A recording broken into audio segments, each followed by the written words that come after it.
Okay, Iona Retter and Moff Arundel. Who are these EU characters? Well, they're two characters that appear for the first time in InQuest 33 from January 1998. So, this is a magazine that's come up in some conversations I've had with some EU collectors recently, and I decided to just throw it out there and just do a quick review in a way as a follow up to a previous video of mine about just the sort of the existence and nature of these non Star Wars role playing game magazines that nonetheless often contain EU stories and characters and ideas. This is a harder one to find, which is one reason why it came up in conversation. Folks have even had a hard time finding this, in slightly more illicit means, just available digitally online on some sort of web form somewhere. That's just a hard one to track down for whatever reason. I mean, it's a good issue, it's a good magazine. A lot of InQuest magazines, and there are quite a few with Star Wars EU content, are a lot easier to find. This one, just for whatever reason, just doesn't come up that often. So I've got it, so I decided just to sort of share a little bit of it with you. And I probably just do this in general. I've got quite a few of these, so I'll probably be doing this from time to time. The new characters in here come up in the context of a broad introduction for beginners to the second edition of the West End Games Star Wars role-playing game. It's interesting, kind of sad, when you go back in time, look at a magazine like this. Little did they know that West End Games was, soon to lose its license. Ultimately, Wizard of the Coast picked it up. Of course, now Fantasy Flight is the license holder. But there's a nice about 4-page article just on the basics. It's actually called Basic Training. And it's just got everything you, as a beginner, would need to know about the game. Different resources, just ideas for like how to generate characters, how to generate campaign ideas. It's got notions about campaign ideas if you want to use them.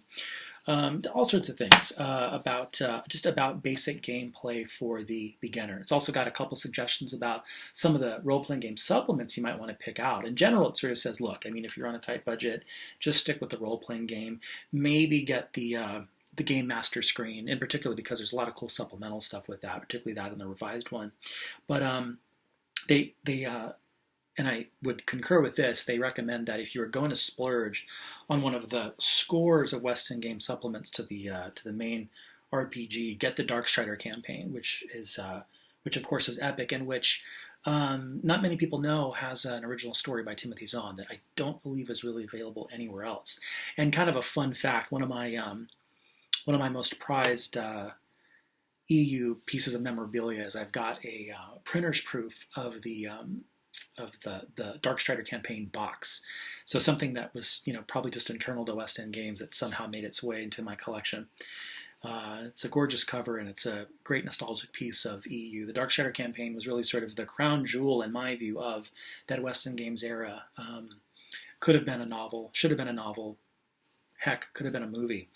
But why does this matter to the EU? Well, it's because of Iona Retter and Moff Arundel. Now, Moff Arundel is only mentioned incidentally in the background of this character profile, and the character profile is definitely it's definitely deep. I mean, given that it's an RPG character in an RPG magazine, there's a lot of details, maybe some of which are almost overkill. I mean, you've got information here on her height, her age, but things like her mechanical capabilities, her dexterity, all the stuff you would need to know as a game master or just game player.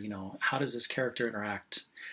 Makes a lot of sense, right? But what's cool is you get some background into this character's life, her origins, her motivations. So she's someone who's initially, I think, part of the Empire, but whose family becomes a victim of the Empire. I think her brother is imprisoned. I think she's lost some of her other friends and family to the Empire. And there's this Moff Arundel who kind of keeps getting in the way, who she's presumably sort of seeking vengeance against. So they talk about, and this is interesting, they talk about how after all this terrible stuff happens to her friends and family, she defects to what they call the Rebel Alliance / New Republic.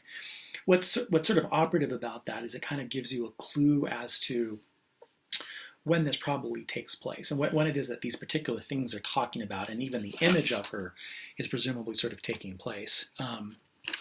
Given that, it's not always appropriate to sort of use those two terms, Rebel Alliance and New Republic, synonymously, it's probably somehow, probably taking place around 5 years after the Battle of Yavin, right around the point where the New Republic is sort of replacing the Rebel Alliance, now that the Rebel Alliance has had enough sort of substantive victories against the Empire and the Emperor himself. So really neat stuff. They give you objectives. It just says here, main objective to rescue her brother from Imperial imprisonment and revenge herself on Moff Arundel. There's even a quote. You get to learn a lot about this character. She says, "No, this will work. We'll go on 3." So again, she's up for adventure. If you play her as a character, get ready for some adventure against the Empire and Moff Arundel. Now, do these characters appear anywhere else in the EU? To my knowledge, no. But again, if you're a completist, if you're looking for every little scrap of EU, it's pretty cool to think that there's these 2 characters out there that you might not have up till now have heard of. And again, understandably so. Again, they're not referenced elsewhere. InQuest 33 happens to be a hard magazine to find. But it just kind of goes to show it's worth hunting these things down, because you might have seen it all. You might have read every comic, every role-playing game, every comic, book, or whatever, right? But again, it's like there's always a little bit more out there. And just when you, by the way, have tracked down InQuest 33 and all the other InQuest Star Wars magazines, right? There's more Star Wars mags out there. There might even be more InQuest magazines with Star Wars content that we just don't know about yet. I mean, it's tough getting sort of the full collections of these 20 plus years after the fact to be able to go back and keep tabs. So, are there other magazines like this that you're aware of that have EU content? I know quite a few. I've got them, and I'll be talking more about them in future videos and elsewhere. But in the meantime, let me know the cool ones you got. Do you have this magazine? Do you have the other InQuests with Star Wars in them? Are there other new characters that you haven't seen before? Let me know in the comments. And in the meantime, happy hunting and happy EU reading. And we'll see you next time.